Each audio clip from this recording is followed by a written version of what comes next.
إن الحمد لله نحمده ونستعينه ونستغفره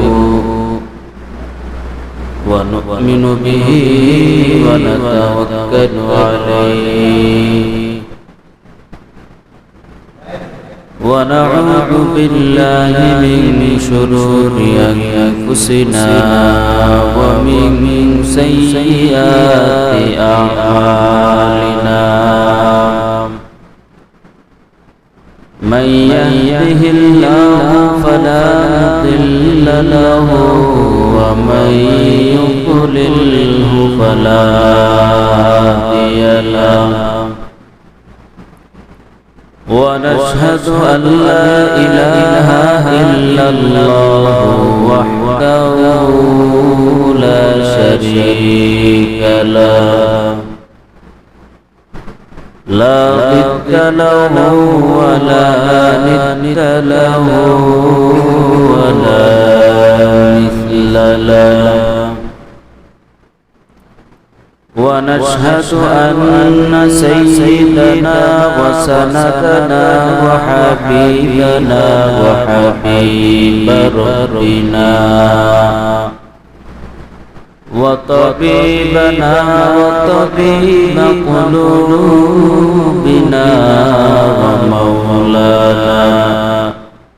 ومولانا محمدا عبده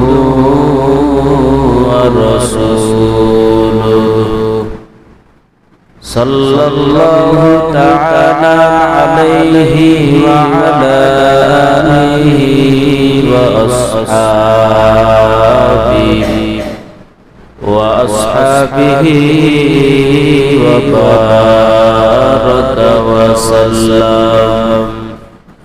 وبارك وسلم تسليما كثيرا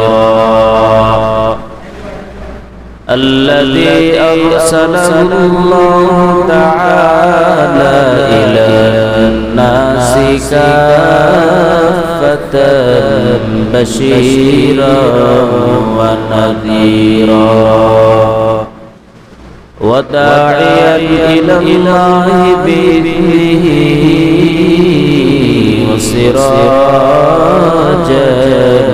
منيرا أما بعد فأعوذ بالله من الشيطان الرجيم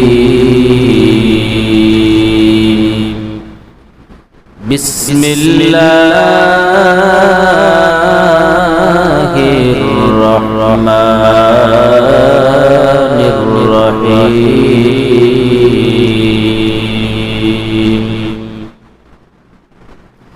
يا أيها الذين آمنوا اجتنبوا كثيرا من الظن إن بعض الظن إثم ولا تجسسوا ولا يغتب بعضكم بعضا أيحب أحدكم أن يأكل لحم أخيه ميتا فكرهتموه وعن أبي هريرة رضي الله تعالى عنه قال النبي صلى الله عليه وسلم أتدرون ما أكثر ما يدخل الناس الجنة تقوى الله وحسن الخلق أتدرون ما أكثر ما يدخل الناس النار الأجوفان الفم والفرج رواه الترمذي وابن ماجه أو كما قال النبي عليه الصلاة والسلام صدق الله مولانا العظيم وصدق رسوله النبي الكريم ونحن على ذلك من الشاهدين والشاكرين والذاكرين والحمد لله رب العالمين সকলে মহব্বতে দুরূদ ইব্রাহিম পাঠ করি আল্লাহুম্মা সাল্লি আলা মুহাম্মাদিন ওয়া আলা আলি মুহাম্মাদ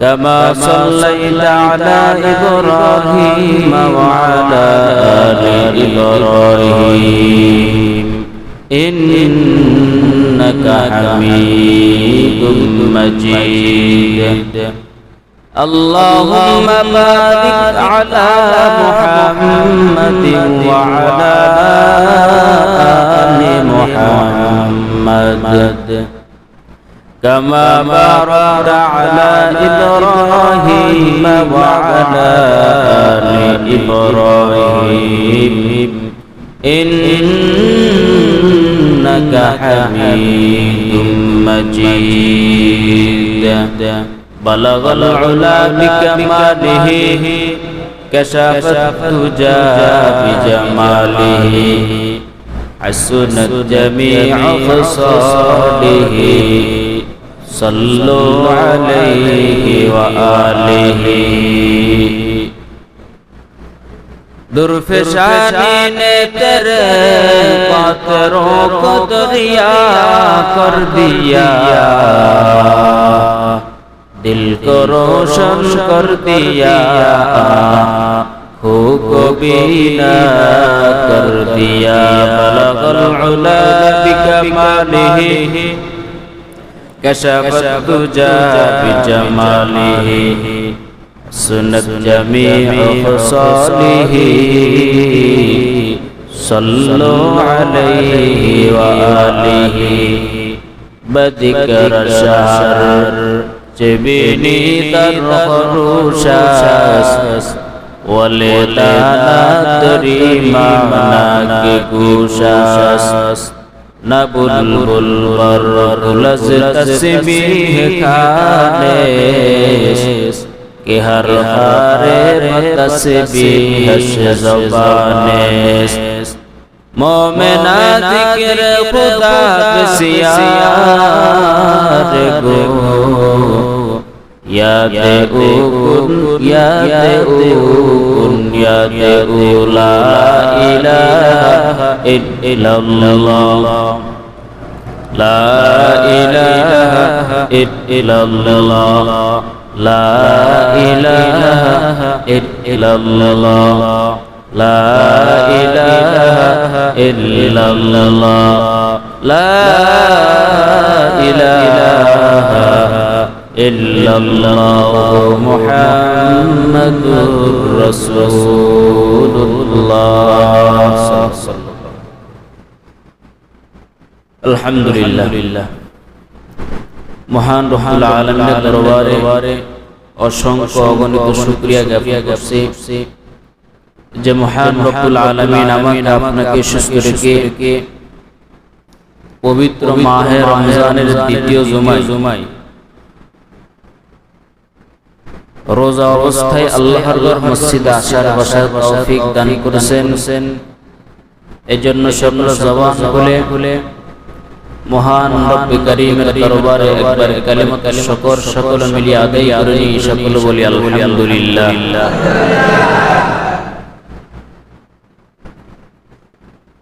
আমরা সকলে পবিত্র মাহে রমজানের রোজা রেখেছি। রোজার ফজিলত অনেক বেশি, রোজাদারের ফজিলত অনেক বেশি।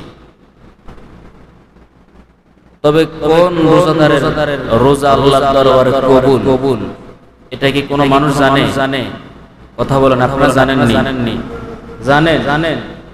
আপনি রোজা রেখেছেন, আপনার রোজাটা আল্লাহর দরবার কবুল হয়ে গেছে, এরকম কোনো গ্যারান্টি আপনার আমার কাছে আসেনি, কারো কাছে নেই। তাহলে আপনার আমার রোজাটা আল্লাহর দরবারে কবুল হবে কিসের বিনিময়? কি কাজ করলে আপনার রোজাটা আল্লাহর দরবারে কবুল হবে, রোজাটা আল্লাহর দরবারে গ্রহণযোগ্য হবে? আমরা আল্লাহর কাছে এই রোজার বিনিময় পাবো। আল্লাহ আমাদেরকে রোজার বিনিময় দান করবেন, সওয়াব দান করবেন।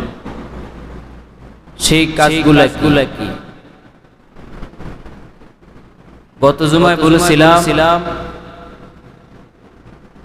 আল্লাহ তাআলা বলেছেন আস-সাওমু লি ওয়া আনা আজজি বি, রোজা একমাত্র আমি আল্লাহর জন্য, আর এই রোজার প্রতিদান, এই রোজার সওয়াব আমি আল্লাহ নিজ হাতে বান্দাকে দান করব। সুবহানাল্লাহ। কোন ব্যক্তির ক্ষেত্রে এই কথাটা প্রযোজ্য হবে যে আল্লাহ যে বললে আমি রোজার প্রতিদান নিজ হাতে দান করব, কোন ব্যক্তিকে আল্লাহ রোজার প্রতিদান নিজ হাতে দান করবেন? মুফাসসিরিনে কেরাম কিতাবের ভিতরে, তাফসীরে কিতাবের ভিতরে লিখেছেন 6টা গুণ যে রোজাদার ব্যক্তির ভিতরে পাওয়া যাবে, ওই রোজাদার ব্যক্তিকে আল্লাহ তাআলা নিজ হাতে পুরস্কার দান করবেন। তাহলে রোজাদারের গুণ কয়টা? 6টা গুণ। কয়টা? 6টা গুণের সাথে যদি আমরা রমজানের রোজা রাখতে পারি তো আল্লাহ পাক রব্বুল আলামিন এর প্রতিদান আমাদেরকে দান করবেন। এক নাম্বার গুণের নাম হলো জবানের হেফাজত। কিসের হেফাজত? রোজা অবস্থায় রোজাদার ব্যক্তি জবানের হেফাজত করা লাগবে। কিসের হেফাজত? কথা বলেন না, কিসের হেফাজত? জবানের হেফাজত। কারণ রোজাদার ব্যক্তি রোজা কার জন্য রেখেছে? কথা বলেন, কার জন্য? আল্লাহর জন্য।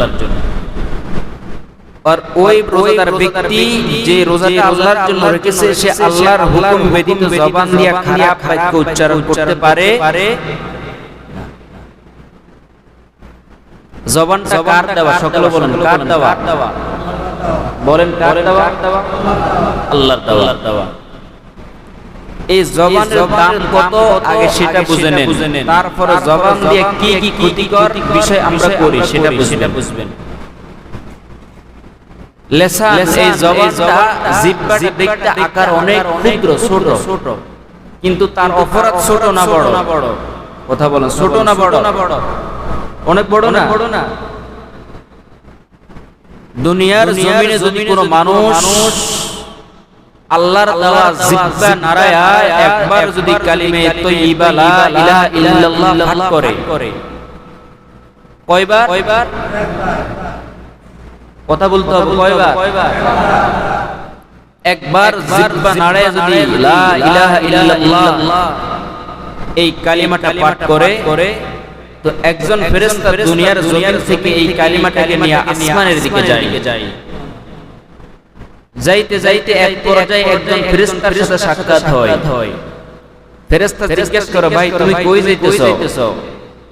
বলে, দুনিয়ার জমিনে এক আল্লাহর বান্দা কালিমা পাঠ করছে, এর হাতে আমি আল্লাহর দরবারে পৌঁছাইয়া দেওয়ার জন্য যাইতেছি। যেই ফেরেশতা উপরে উঠতেছে সে তাকে জিজ্ঞেস করতেছে, ভাই তুমি কই যাইতেছো? বলে, দুনিয়ার জমিনে যেই ব্যক্তি কালিমা তাইয়্যিবা পাঠ করছে আমি তাকে আল্লাহর পক্ষ থেকে মাগফিরাতের ঘোষণা দেওয়ার জন্য যাইতেছি। কি বলেন সুবহানাল্লাহ? বলুন আস্তে। তাহলে এই জবান ক্ষুদ্রতম একটা জিহ্বা দিয়ে আপনি একবার লা ইলাহা ইল্লাল্লাহ পাঠ করছেন, এর বিনিময়ে আল্লাহ তাআলা ফেরেশতার মাধ্যমে আপনাকে মাগফিরাতের ঘোষণা দিয়ে দিয়েছেন। কি বলেন, জবানের দাম আছে কি নাই? মা ইয়ালফিযু মিন কাউলিন ইল্লা লাদাইহি রাকীবুন আতীদ। সাবধান মুমিন, জবান দিয়া ভালো কথা বলো আর খারাপ কথা বলো। দুইজন লেখনেওয়ালা ফেরেশতা আপনার আমার কাঁধে আছে কি নাই?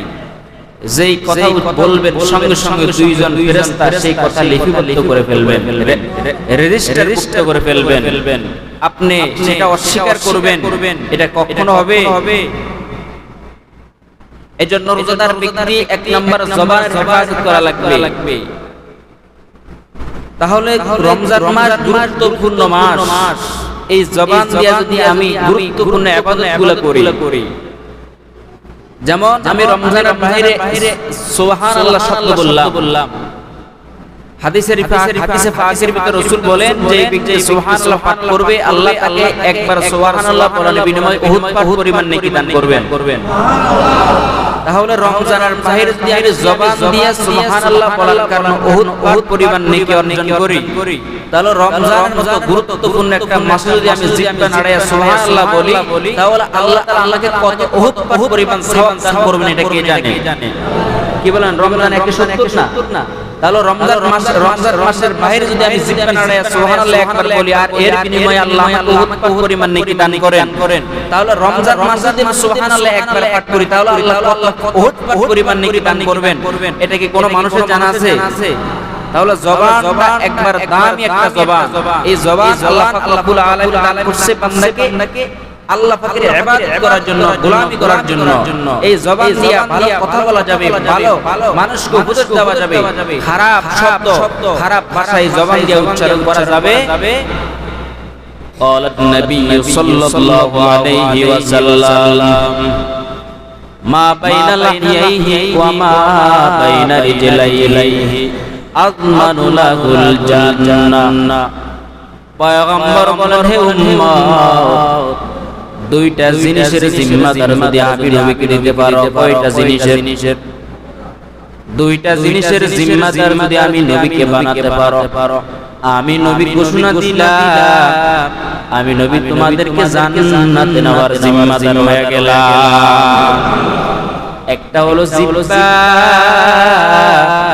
এই জিহ্বার যদি হেফাজতের গ্যারান্টি আমি নবীকে দিতে পারো। দুই নাম্বার লজ্জাস্থানের হেফাজতের গ্যারান্টি যদি আমি নবীকে নিতে পারো, আমি নবী ঘোষণা দিলাম, আমি তোমাদেরকে জান্নাতে নেওয়ার জিম্মাদার হয়ে গেলাম। জবান দামি জবান দিয়া ভালো কথা উচ্চারণ করবেন, নেকের শব্দ উচ্চারণ করবেন, ভালো কথা বলবেন, কোরআন তেলাওয়াত করবেন, জিকির আজকার করবেন। এর প্রতিদান আল্লাহ তাআলা আপনাকে আমাকে অনেক গুণ দান করবেন। কিন্তু জবান দিয়া যদি খারাপ শব্দ বলি, জবান দিয়া যদি মিথ্যা কথা বলি, গীবত শিকায়ত করি, ও মুসলমান তোমার রোজাটা আল্লাহর দরবারে পরিপূর্ণভাবে কবুল হবে না। এইজন্য মুসলমান রোজাদার রমজান মাসে জবানের হেফাজত করা লাগবে। কিসের হেফাজত? জবানের হেফাজত।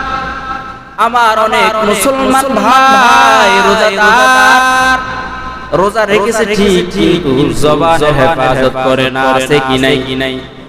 পয়গম্বর বলতেছেন, অনেক রোজাদার এমন আছে যাদের দিনের বেলা পানাহারের কষ্ট ব্যতীত আর কোনো কিছুই অর্জন হয় না। কারণ বান্দা, তুমি দিনের বেলা রোজা রেখেছো কিন্তু মিথ্যা কথা বাদ দাও নাই, তুমি রোজা রেখেছো কিন্তু গীবত শিকায়ত বাদ দাও নাই, তাহলে তোমার এই রোজাটা আল্লাহর দরবারে পরিপূর্ণভাবে কবুল হবে না। এজন্য মুসলমান রমজান রোজা রেখেছো, জবানের হেফাজত করা লাগবে। অনেক মুসলমান আছে এই জবান দিয়া যা চাই মন চাই এই জবান দিয়া বলে ফেলে। সাবধান, এই জবান দিয়া মানুষ এমন কথা বলে যে কথা তার আল্লাহর কাছে বড় দামি হয়ে যায়। আবার এই জবান দিয়া মানুষ এমন কথা বলে যেই কথা বলার কারণে মানুষ নিকৃষ্টতম হয়ে যায়। এজন্য রোজাদার তোমাকে জবানের হেফাজত করা লাগবে। জবান দিয়ে তুমি আল্লাহ গুণগান গাইবা। রমজান মাস দামি মাস, এই রমজান মাসে তুমি জবান দিয়া জিকির করবা, কোরআন তেলাওয়াত করবা। জবান দিয়া খারাপ কথা উচ্চারণ করা যাবে না। আমার অনেক মুসলমান ভাই রমজানের রোজা রেখেছে কিন্তু গীবত বাদ দেন। আছে কি নাই?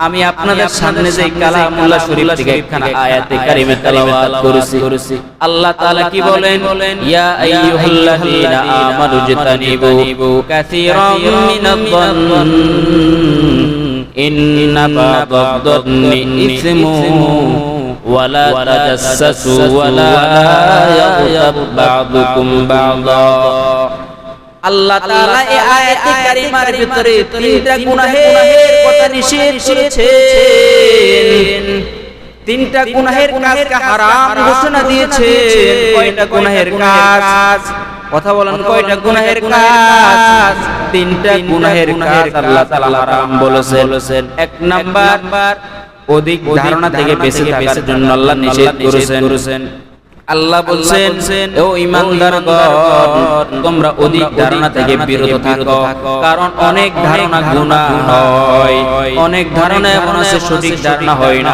সঠিক ধারণা না হলে সেই ক্ষেত্রে গুনাহ হয়ে যায় দুই নাম্বার পয়গম্বর আল্লাহ তাআলা বলতেছেন ওয়ালা তাজাসসু তোমরা তাজাসসুস করিও না পরে দোষ তালাশ করিও না তিন নাম্বার ওয়ালা ইয়াগতাব বা'দুকুম বা'দা তোমরা একে অপরের গীবত করিও না তাহলে তিনটা গুনাহের কথা আল্লাহ তাআলা আয়াতে কারিমার ভিতরে উল্লেখ করেছেন তিন নাম্বার গুনাহের নাম আল্লাহ তাআলা উল্লেখ করে নিয়ে বলেন গীবত করা যাবে না গীবত বড় গুনাহগার বড় মারাত্মক গুনাহ পয়গম্বর বলেন আল গীবাতু আশাদ্দু মিনাজ জিনা গীবত হলো জিনার চেয়ে মারাত্মক বড় গুনাহ সাহাবায়ে কেরাম বললেন ও পয়গম্বর গীবত কিভাবে জিনা থেকে বড় মারাত্মক হলো পয়গম্বর বলতেছেন একটা মানুষ জিনা করেছে না বুঝিয়া জিনায় লিপ্ত হয়ে গেছে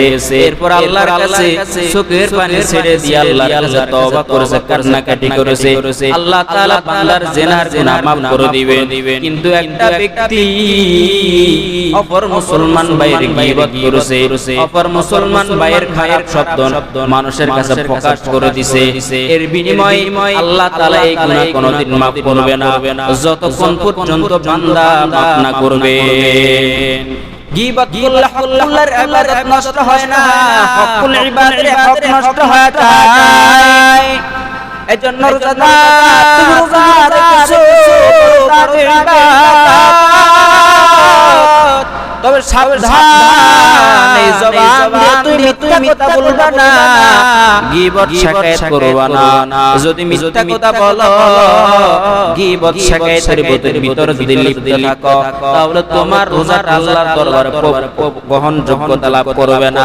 মুহাদ্দিসিনে কেরাম গীবতের অনেকগুলো কুফল লিখেছেন কিতাবের ভিতরে গীবতের অনেকগুলো কুফল তার ভিতরে একটা কুফল এই যে ব্যক্তি রোজা রেখে গীবত করবে ওই ব্যক্তির রোজাটা আল্লাহর দরবারে কবুল হবে না উলামায়ে কেরাম সর্বসম্মতিক্রমে ঐক্যমত হয়েছে যে ব্যক্তি রোজা অবস্থায় গীবত তার রোজাটা মাকরুহ হয়ে যাবে কি হয়ে যাবে মাকরুহ রোজা হয়ে যাবে এজন্য মুসলমান রোজা রেখেছেন আল্লাহর কাছে সওয়াব পাবেন প্রতিদান পাবেন কিন্তু সাবধান জবান দিয়া অন্যায় অপরাধ অসামাজিক শব্দ উচ্চারণ করবেন না এমন কথা বলবেন না যে কথা বলার কারণে অপর মুসলমান ভাই কষ্ট পান তার মনে আঘাত লাগে এমন কথা বলা যাবে কি বলেন যাবে না জবানের কত দাম এ মুসলমান আজকে জবানটাকে যদি আমরা সঠিক পথে ব্যয় করতাম তাহলে জবান দ্বারা আপনি জান্নাত লাভ করতেন আর যদি জবানকে হেফাজত না করেন এই জবান দ্বারা আপনি জাহান্নামে যাওয়ার জন্য যথেষ্ট পয়গম্বর সাহাবায়ে কেরাম তোমরা কি জানো অধিকাংশ মানুষ কিসের কারণে জান্নাতে যাবে সাহাবায়ে কেরাম বলছে পয়গম্বর আমরা জানি না রাসূল বলেন দুইটা কারণে অধিকাংশ মানুষ জান্নাতে যাবে কয়টা কারণে মুসলমান কথা বলেন কয়টা কারণে দুইটা কারণে অধিকাংশ মানুষ জান্নাতে যাবে। এক নাম্বার তাকওয়াল্লাহ, দুই নাম্বার হলো হুসনুল খুলুক, আল্লাহর ভয়, উত্তম চরিত্রের দ্বারা মানুষ বেশিরভাগ জান্নাতে যাবে। এবার পয়গম্বর বলতেছে, ও সাহাবায়ে কেরাম, কি কারণে অধিকাংশ মানুষ জাহান্নামে যাবে? সাহাবায়ে কেরাম বলতেছে, পয়গম্বর আমরা জানি না। রাসূল বলতেছেন দুইটা কারণে অধিকাংশ মানুষ জাহান্নামে যাবে। কয়টা কারণে? কথা বলেন, কয়টা কারণে? দুইটা কারণে অধিকাংশ মানুষ জাহান্নামে চলে যাবে। এক নাম্বার জবানের অপব্যবহারের কারণে অধিকাংশ মানুষ জাহান্নামে চলে যাবে। দুই নাম্বার লজ্জাস্থানের অপব্যবহারের কারণে অধিকাংশ মানুষ জাহান্নামে চলে যাবে। এ মুসলমান, জবান বড় দামি, জবান দিয়ে যেভাবে ভালো নেক কাজ করা যায়, জবান দিয়ে বড় মারাত্মক গুনাহ করা যায়। কি বলেন, করা যায় কি যায় না? আল্লাহু আকবার, সত্য কথার কত দাম। আমার মুসলমান ভাই, রমজান মাসে রোজা রেখেছে, দোকানদারি করতেছে, ব্যবসা বাণিজ্যের ভিতরে তুমি লিপ্ত, কিন্তু রোজা রেখেছে ঠিক, কিন্তু রোজা অবস্থায় ব্যবসায়ী মিথ্যা কথা ছাড়ে না। আছে কি নাই? 2 টাকার জিনিস বলে আমি 20 টাকায় করেছি, কি বলেন? মিথ্যা কথা বলে কি বলে না? এ মুসলমান, তোমার ব্যবসা করাটা ইবাদত, রোজাটাও ইবাদত, কিন্তু তুমি ইবাদতে যাইয়া তুমি গুনাহ কামাইতেছো। এ মুসলমান, আজকে একটা কথা বলে দিলাম, ওই ব্যক্তির ব্যবসাটা হালাল যেই ব্যক্তি ব্যবসা অবস্থায় মিথ্যা কথা বলে না, যেই ব্যক্তি ব্যবসা করা অবস্থায় নামাজ ছাড়ে না, যেই ব্যক্তি ব্যবসা করা অবস্থায় খারাপ মাল দিয়া মানুষকে ধোঁকা দেয় না, এই ব্যক্তির ব্যবসাটা হালাল। অনেক মুসলমান ভাই রমজান মাসে মানুষকে ধোঁকা দিয়ে প্রতারণা করে। সাবধান মুসলমান, রমজান রোজা রেখেছো, তোমার রোজাটা আল্লাহর দরবারে দামি হবে, তবে একটা গুণ তোমার অর্জন করা লাগবে। এক নাম্বার গুণ জবানের হেফাজত। কিসের হেফাজত? জবানের হেফাজত করা লাগবে। যদি জবানের হেফাজত না করতে পারো তাহলে রোজা রেখেছো ঠিক, কিন্তু কি বলেন, মানুষ যদি কথা বলে, এই কথার কারণে মানুষের দিল এক পর্যায়ে শক্ত হয়ে যায়। আর যখন সেই জবান দিয়ে মিথ্যা কথা বলে না, অনর্থক কথাবার্তা বলে না, জিকির আদায় করে, তাসবিহ আদায় করে, তাহলে ওই ব্যক্তির কলবটা, ওই ব্যক্তির অন্তরটা দিন দিন মোমের মতো গলে যায়। ওই অন্তর দ্বারা আল্লাহর জিকির করলে, কোরআন তেলাওয়াত করলে মজা পায়, স্বাদ পায়। কি বলেন, আছে কি নাই? এজন্য রমজান মাসে জবানকে খারাপ কাজে ব্যবহার করা যাবে না। জবান দিয়ে আপনি ভালো কাজ করেন, কোরআন তেলাওয়াত করেন, জিকির আজকার করেন, তাসবিহ আদায় করেন, পারবেন তো ইনশাআল্লাহ। ভারতের ভিতরে হিন্দুদের একটা জমি নিয়ে দ্বন্দ্ব। মুসলমান বলে জমি আমার, হিন্দু বলে জমি আমার। সত্য কথা কার কেউ জানে না। হিন্দু সত্য কথা বলতেছে না, মুসলমান সত্য কথা বলতেছে। মুসলমান বলে জমি আমার, হিন্দু বলে জমি আমার। আদালতে বিচার চলো, ও আদালতের বিচারক সাহেব, জমি নিয়ে দ্বন্দ্ব। মুসলমান বলে জমি মুসলমানের, হিন্দু বলে জমি হিন্দুদের। কার জমি সঠিক কোন রেস্টুরেন্ট কারোর কাছে নাই। এবার হিন্দুদের মধ্যে এক ব্যক্তি দাঁড়ায় বলতেছে, ও বিচারক সাহেব, আমি একটা কথা বলে দিলাম, মুসলমানের মধ্যে এমন এক ব্যক্তি আছে, ওই লোকটা যদি বলে জমিনটা হিন্দুদের তাহলে হিন্দুদের, যদি বলে মুসলমানের তাহলে মুসলমানের। বলে ঠিক আছে, সে ব্যক্তি তাকে একটু ডেকে নিয়ে আসো আদালতে। যখন ওই ব্যক্তি মুসলমানকে আদালতে ডেকে নেওয়া হলো, জিজ্ঞাসা করলো, ও মুসলমান, সত্যি কথা বলবা জমিনটা কার? বলে বাস্তবিক সত্য কথা হলো জমিনটা হলো হিন্দুদের। মুসলমান ক্ষিপ্ত হয়ে গেল, হায় হায় আমাদের মুসলমান হইয়া হিন্দুদের পক্ষে কিভাবে রায় দিয়েছে? এটা তো মুসলমানের পক্ষে কখনো শোভা পায় না। এবার মুসলমানরা যখন এই কথা দেখলো, এই কথা শুনলো, হিন্দুদের মনে ভাবতেছে আসলে তো বেচারা সত্য কথা বলেছে। আল্লাহর বান্দা যখন সত্য কথা বলেছে, হিন্দুরা মনে সবাই বলতেছে, এই লোকটা যেহেতু সত্য কথা বলেছে, এই লোকটা যে ধর্ম গ্রহণ করছে, যে ধর্ম অনুযায়ী চলে, সেই ধর্মটাও সত্যিকার হবে, সত্য হবে। এই লোকটা যেহেতু সত্য কথা বলেছে, আমি আর হিন্দু ধর্মের ভিতরে থাকবো না। আমরা আজ থেকে সকলে মিলে কালিমা পড়ে মুসলমান হইয়া মুসলমানের ধর্ম গ্রহণ করে নিলাম। একটা সত্য কথা বলার কারণে কয়েক শত হিন্দু এক জায়গায় একই ব্যক্তি কালিমা পড়ে মুসলমান হয়ে গেছে। আদালতের বিচারক রায় দিয়ে দিল আজ কে ইস মুকদ্দমা মে মুসলমান হার গায়া মগর ইসলাম জিতে গায়া। যদিও আজকের এই আদালতে মুসলমানরা হেরে গেছে, কিন্তু মুসলমানের ইসলাম ধর্ম বিজয় লাভ করেছে। এজন্য মুসলমান তোমার জবানের বড় দাম। আমার নবী সাদিকুল মাসদুক আল আমিন যিনাকে বলা হতো জীবনে মিথ্যা কথা আমার নবী বলে নাই। আমার নবী সঠিক কথার কারণে বিধর্মীরা কালিমা গ্রহণ করে ইসলামের সুশীতল ছায়ার ভিতরে এসেছেন। আজকে মুসলমান যদি তোমরা সঠিক জবানকে সঠিক ক্ষেত্রে ব্যবহার করতে পারো, তোমাদের উত্তম আখলাকের কারণে আজকে হাজার হাজার মুসলমান ইসলামের ছায়ার তলায় যেতে পারে কি পারে না। এজন্য রোজা অবস্থায় জবানের হেফাজত করা লাগবে। 2 নাম্বার কানের হেফাজত। কিসের হেফাজত? কথা বলেন, কিসের হেফাজত? এ মুসলমান রোজা রেখেছে, কিন্তু রোজা অবস্থায় কান দিয়ে হেডফোন লাগায় শুনে আছে কি নাই? কথা বলেন না, আছে কি নাই? এ ভাই, তুমি রোজা রেখেছো আল্লাহকে খুশি করার জন্য না বেজার করার জন্য? কথা বলেন, খুশি করার জন্য না বেজার করার জন্য? তুমি রোজা রেখে গান শুনতেছো, আবার রোজাও রেখেছো, সাবধান, তোমার এই রোজার দ্বারা আল্লাহ খুশি হবেন না, বড় নারাজ হবেন। এইজন্য মুসলমান রোজা রাখা অবস্থায় তোমার কানের হেফাজত করা লাগবে। কান দিয়া গান শোনার জন্য আল্লাহ কান দেন নাই, কান দিয়েছেন আল্লাহ পাকের ভালো কথাগুলো শোনার জন্য, কোরআন তেলাওয়াত শ্রবণ করার জন্য। এইজন্য মুসলমান রোজাদার রোজা অবস্থায় তুমি তোমার কানের হেফাজত করা লাগবে। 3 নাম্বার চোখের হেফাজত করা লাগবে। কিসের হেফাজত? 3 নাম্বার রোজাদার তোমার চোখের হেফাজত করা লাগবে। অনেক মুসলমান ভাই রোজা রেখেছে, কিন্তু চোখের হেফাজত করে না। আছে কি নাই? আছে। রোজাদার ফরমারির থেকে নিজের চোখকে হেফাজত করে না। অত রাসূল কি বলে, তোমরা তোমাদের চোখকে নিচু করো, আল্লাহ বলেন চোখকে নিচু করো। এজন্য মুসলমান রোজা রাখা অবস্থায় তোমার চোখের হেফাজত করা লাগবে। 4 নাম্বার অন্তরের হেফাজত করা লাগবে। কিসের হেফাজত? অন্তরের হেফাজত।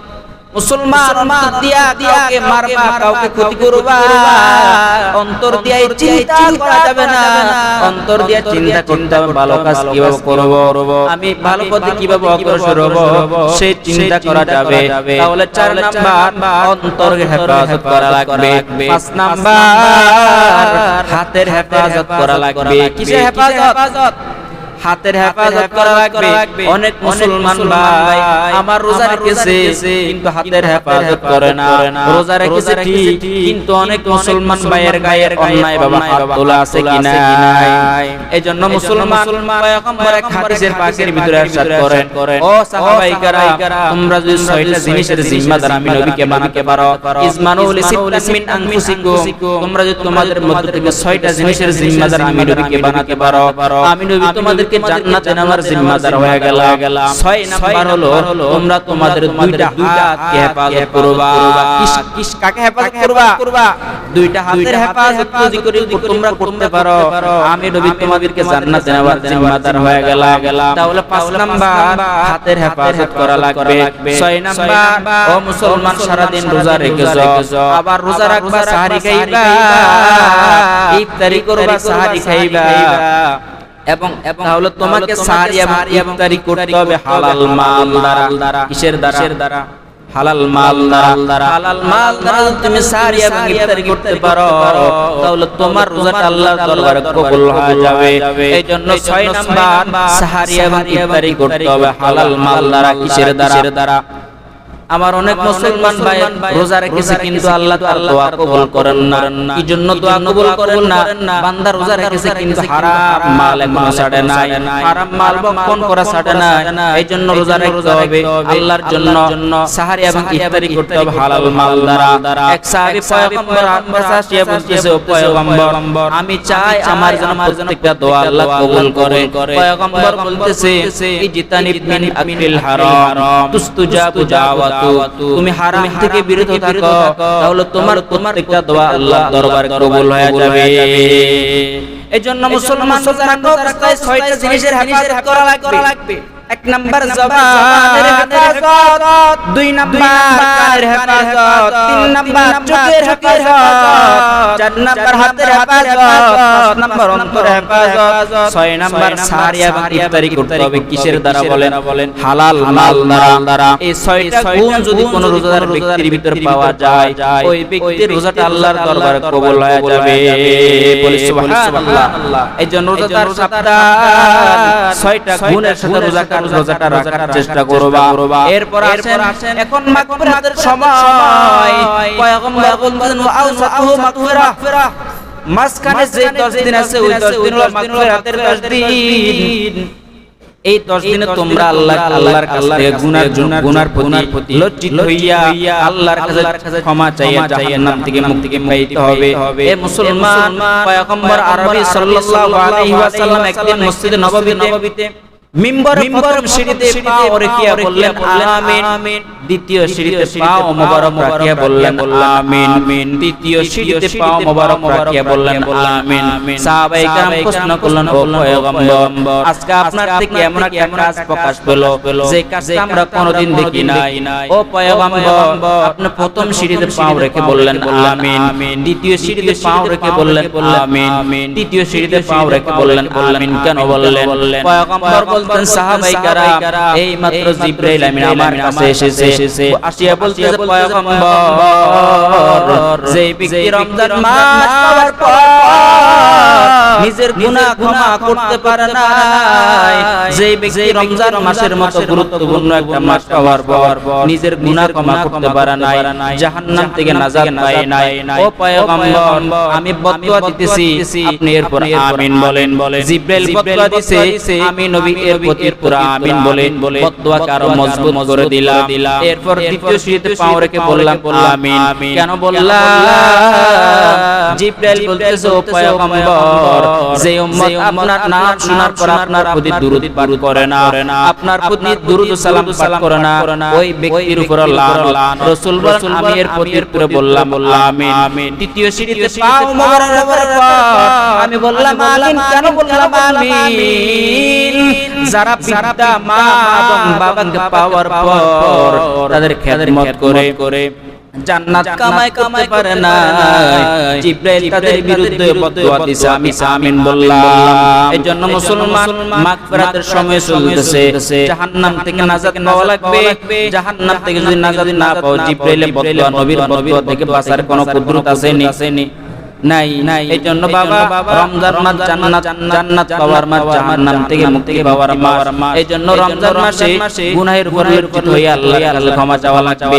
এই মাসে যদি পরিপূর্ণভাবে ইবাদত করতে পারো, অন্যান্য মাসে যদি তোমার ইবাদত না থাকে, ইবাদত করো নাই, অলসতার ভিতরে সময়টাকে ব্যয় করে দিয়েছো, কিন্তু ইবাদত রমজান মাসের সময়টাকে তুমি ইবাদতের ভিতরে কাটায়া দাও, হয়তো পারে রমজান মাসের ইবাদতের উপর আল্লাহ তাআলা রাজি হইয়া তোমাকে জান্নাত দান করতে পারেন কি পারেন না? এ মুসলমান, ইউসুফ আলাইহিস সালাতু ওয়াস সালামকে বিক্রি করার জন্য যখন মিশরের বাজারে নিয়ে আসা হলো, তখন সবাই ইউসুফ আলাইহিস সালামকে খরিদ করার জন্য যাইতেছে। এক বৃদ্ধা মহিলা গরুর একটা রশি নিয়ে দৌড়াইতেছে ইউসুফকে খরিদ করার জন্য। এক ব্যক্তি ডাক দিয়ে বলতেছে, ও বৃদ্ধা মহিলা, কই যাইতেছেন? বলে, আমি ইউসুফকে খরিদ করার জন্য যাইতেছি। বলে, কি নিয়ে যাইতেছেন? বলে, একটি গরুর রশি নিয়ে যাইতেছি। বলে, এটা রহস্যটা কি? বলে, আল্লাহ যদি কিয়ামতের দিন ডাক দিয়ে বলে, ইউসুফের খরিদাররা কোথায়? তাহলে আমি একজন বৃদ্ধা মহিলা ওই কিয়ামতের ময়দানে হাজির হব যে আমি একজন ইউসুফের খরিদার ছিলাম। ও মুসলমান, এই কথার দ্বারা এটা বুঝে নাও যে আল্লাহ যদি কোনো মাসের ইবাদত যদি আমরা পেশ করতে না পারি, অন্তত রমজান মাসের ইবাদতটা আল্লাহর দরবারে পেশ করতে পারবো। ও আল্লাহ, আমরা কোনো মাসে করতে পারি না, তেমন আল্লাহ তোমাকে রাজি খুশি করতে পারে নাই, কিন্তু রমজান মাসে তোমাকে খুশি করছি। রমজান মাসে ইবাদত করছি, রমজান মাসে রোজা রেখেছি, তারাবি পড়েছি, রমজান মাসে আল্লাহ আপনাকে রাজি খুশি করছি। এই মাসে ইবাদত ছাড়া আর কোনো ইবাদত নাই। আল্লাহ হয়তো পারে এই ইবাদতের বিনিময় আল্লাহ পাক রমজান মাসের ইবাদতের বিনিময়ে তোমাকে আমাকে maaf করে দিতে পারেন কি পারেন না? এইজন্য রমজান মাস গুরুত্বপূর্ণ মাস, সময় চলে যাইতেছে। সাহাবায়ে কেরাম বলতেছে, রমজান মাস যখন আসতো তখন আমরা পয়গম্বর 3টা আমল অতিরিক্ত বেশি দেখতাম। কয়টা? তিনটা। এক নাম্বার, পয়গম্বর আরবি সাল্লাল্লাহু আলাইহি ওয়াসাল্লাম রমজান মাসে অধিক পরিমাণে ইবাদত করতেন। বিশেষ করে কিয়ামুল লাইল, নফল নামাজ বেশি বেশি করে পড়তেন। সাহাবায়ে কেরাম বলতেছেন রাসূল এই পরিমাণ নফল ইবাদত করতেন হাত্তা তাওয়াররামাত কদামাহু, পয়গম্বর আরবি সাল্লাল্লাহু আলাইহি ওয়াসাল্লাম দুইটা পা মোবারক ভুলে যাইত। এই পরিমাণ দীর্ঘক্ষণ কিয়াম, তুলুল কুনুত যেটাকে বলা হয়, রাসূল সাল্লাল্লাহু আলাইহি ওয়াসাল্লাম দীর্ঘ কিয়াম ওয়ালা নামাজ পড়তেন। এক দুই রাকাত নামাজের ভিতর পয়গম্বর আরবি সাল্লাল্লাহু আলাইহি ওয়াসাল্লাম 30 পারা কোরআন খতম করে দিতেন। এরকম লম্বা নামাজ রাসূল পড়তেন রমজান মাসে। দুই নাম্বার, রাসূল করিম সাল্লাল্লাহু আলাইহি ওয়াসাল্লাম রমজান মাসে বেশি বেশি করে দান খয়রাত করতেন। কি করতেন? কথা বলেন, কি করতেন? দান খয়রাতের আমলটা সবচেয়ে বেশি করতেন। আমাদের অনেক মুসলমান ভাই রমজান মাসে দান সদকা কমায় দেয়। রমজান মাসে দান সদকা করলে সওয়াব বেশি হবে। এজন্য রাসূল সাল্লাল্লাহু আলাইহি ওয়াসাল্লাম অন্যান্য মাসের তুলনায় রমজান মাসে সবচেয়ে বেশি দান সদকা করতেন। কি বলেন? আমরা রাজি আছি ইনশাআল্লাহ। এতিম, অসহায়, গরীব, দুঃখী, মেহনতি যারা আছে এদের প্রতি খেয়াল রাখবো। অনেক মুসলমান ভাই রমজান মাসে ভালো করে ইফতারি করতে পারে না, সাহরি খেতে পারে না। কি বলেন? সংবাদ আসেনি আপনাদের কাছে? ইফতারি খানাও নাই, সাহরি খানাও তাদের মাঝে নাই। এজন্য আমরা আমাদের এলাকার মানুষের প্রতি খেয়াল রাখবো। নিজে পেট ভর্তি করে খানা খাইলাম, কিন্তু পাশের বস্তির মানুষ আমার প্রতিবেশী, তার প্রতি আমি খেয়াল রাখলাম না, এটা হবে না। এজন্য রমজান মাসে নিজেও চলতে হবে, ইবাদত করতে হবে, সাহরি ইফতারি করবেন, অন্যের প্রতি খেয়াল রাখা দরকার আছে কি নাই? এইজন্য রমজান মাসে রাসূল সাল্লাল্লাহু আলাইহি ওয়াসাল্লাম ইবাদতের ভিতরে সময় কাটাতেন বেশি এবং দান সদকার হাতটা একটু বাড়ায় দিতেন। তিন নাম্বার, রাসূল সাল্লাল্লাহু আলাইহি ওয়াসাল্লাম রমজান মাসে মুনাজাত অধিক পরিমাণে কান্না করতেন। কি করতেন? মুনাজাত রাসূল সাল্লাল্লাহু আলাইহি ওয়াসাল্লাম অধিক পরিমাণে কান্না করতেন, কিন্তু আমাদের ভিতরে কান্না নাই। রমজান মাসে কান্নার মাস, এই মাসে কান্না করলে অনেক ফজিলত। হয়তো পারে আপনার এমন একটা চোখের ফোঁটা চোখ পানি চোখ দ্বারা বের হইছে, যে চোখের ফোঁটা পানি জাহান্নামের ভয়ে আল্লাহর ভয়ে বের হইছে, ওই চোখের ফোঁটা পানি বের হবার কারণ হয়তো পারে আল্লাহ তাআলা আপনার আমার জিন্দেগীর সমস্ত গুনাহ ক্ষমা করে দিতে পারেন কি পারেন না। এইজন্য রমজান মাসে রাসূল সাল্লাল্লাহু আলাইহি ওয়াসাল্লাম অধিক পরিমাণে কান্নাকাটি করতেন মুনাজাতের ভিতরে, বিশেষ করে তাহাজ্জুদের সময়। এইজন্য আমরা তারাবির নামাজ পড়ব, অন্তত ভোর রাতে তাহাজ্জুদের নামাজটা পড়ার চেষ্টা করব। 4 রাকাত 6 রাকাত 8 রাকাত তাহাজ্জুদ নামাজ পড়ে আমরা আল্লাহর কাছে কান্নাকাটি করব, নিজের গুনাহের উপর, নিজের খারাপ কৃতকর্মের উপর অনুতপ্ত হয়ে আল্লাহর কাছে কান্নাকাটি করব, যেন আল্লাহ রাব্বুল আলামিন পবিত্র মাহে রমজানের বরকতে আল্লাহ যেন আমাদের জিন্দেগীর সমস্ত গুনাহ খাতা maaf করে দেয়। কি বলেন? রাজি আছেন তো ইনশাআল্লাহ? পারবেন তো ইনশাআল্লাহ? ধরো রমজান মাস হেলাই কাটিয়ে দেওয়ার মাস না, এই মাস গুরুত্বপূর্ণ মাস। এই মাসে প্রত্যেকটা সেকেন্ড, প্রত্যেকটা সময়, প্রত্যেকটা মিনিটটা আমাকে আপনাকে গুরুত্ব দিতে হবে। কারণ আপনি একটা নেক কাজ করলেন, 1 সেকেন্ডও নেক কাজ করা যায়, 1 মিনিটও একটা নেক কাজ করা যায়। তাহলে 1 সেকেন্ডের ভিতরে যে একটা নেক কাজ করলেন, ওই নেক কাজের সর্বনিম্ন সওয়াব যদি পরিমাণ হয়, তাহলে যদি আপনি 1 ঘন্টা সময় কাজে লাগান, তাহলে আপনার কি পরিমাণ সওয়াব হবে? এইজন্য প্রত্যেকটা সময়কে গুরুত্ব দেওয়ার দরকার আছে কি নাই? এইজন্য রমজান মাসের সময়কে আমরা গুরুত্ব দিব ইনশাআল্লাহ। বাকি যে সময়গুলো আছে ওই সময়গুলোর ভিতরে আল্লাহর কাছে আমরা ক্ষমা চাইবো, বিশেষ করে জাহান্নাম থেকে মুক্তি পাওয়ার জন্য আল্লাহর কাছে অধিক পরিমাণে কান্নাকাটি করব। মৃত মা বাবা আছে, তারা আপনার আমার দিকে তাকিয়ে আছে, এই তাদের জন্য দোয়া করব, আল্লাহ যেন কবরবাসীদেরকে maaf করে দেয়। কি বলেন? রাজি আছেন ইনশাআল্লাহ? আমি হাদিসে পাকের ভিতরে বলছিলাম যে এক ব্যক্তিকে জান্নাতের ভিতরে তার মর্যাদাকে বাড়ানো হলো, বৃদ্ধি করানো হলো। ওই ব্যক্তি বলছে, ও আল্লাহ, আমার মর্যাদা কেন বৃদ্ধি করা হলো? তখন আল্লাহ তাআলা বলেন, তোমার সন্তান দুনিয়াতে তোমার জন্য ইস্তেগফার করেছে, তোমার জন্য ক্ষমা করেছে। তোমার সন্তান যেহেতু তোমার জন্য ইস্তেগফার করেছে, তোমার সন্তান ইস্তেগফারের কারণে তোমার জান্নাতে আল্লাহ তাআলা মর্যাদা বৃদ্ধি করে দিয়েছে। এজন্য মা বাবার জন্য বেশি বেশি ইস্তেগফার করব, আল্লাহ যেন মা বাবাকে maaf করে দেয়। মুরব্বিরা যারা কবর আছে তাদের জন্য ক্ষমা চাইবো। কারণ অন্যান্য মাসে যেভাবে আল্লাহর কাছে কান্নাকাটি করলে আল্লাহ কবুল করতেন, এই মাসে বেশি কবুল করবেন। প্রত্যেকটা সেকেন্ড, প্রত্যেকটা মুহূর্তে আল্লাহ তাআলা বান্দার দিকে তাকিয়ে থাকেন, কোন সময় কোন বান্দা আল্লাহর কাছে কি চায় আল্লাহ সেটা মঞ্জুর করে নেবেন। এইজন্য রমজান মাস গুনাহ মাফের মাস, রমজান মাস জান্নাত থেকে নাজাত পাওয়ার মাস, বরকতের মাস। এইজন্য রহমতের শেষ মাস, মাগফিরাতের দিন শুরু। এজন্য মাগফিরাতের 10 দিন আল্লাহর কাছে গুনাহ থেকে মাগফিরাতের জন্য ক্ষমা চাইতে হবে। কি বলেন, রাজি আছেন তো ইনশাআল্লাহ? আল্লাহ পাক আমাদের সবাইকে রমজান মাসের গুরুত্ব, রমজান মাসের কদর বুঝার তৌফিক দান করুক। রাজি আছেন তো ইনশাআল্লাহ? যে কথাগুলো বললাম বিশেষ করে রমজান মাসে জবানের হেফাজত অধিক পরিমাণে করা লাগবে। রমজান মাসে জবানের হেফাজত বেশি করা লাগবে। জবানের কদর কারণে আপনার জীবনের স্খলন হয়ে যেতে পারে। এজন্য জবানের হেফাজতটা বেশি গুরুত্ব সহকারে আদায় করতে হবে। আল্লাহ পাক যে কথাগুলো বললাম আমাকে আমল করার তৌফিক দান করুক এবং আমার প্রত্যেক উম্মত মুসলিমকে কথাগুলো অনুযায়ী আমল করার তৌফিক দান করুক। সকলে বলি আমিন। ওয়া আখিরু দাওয়ানা আলহামদুলিল্লাহি রাব্বিল আলামিন। যারা কাবলা জমা পড়েন না, যারা কাবলা জমা পড়েন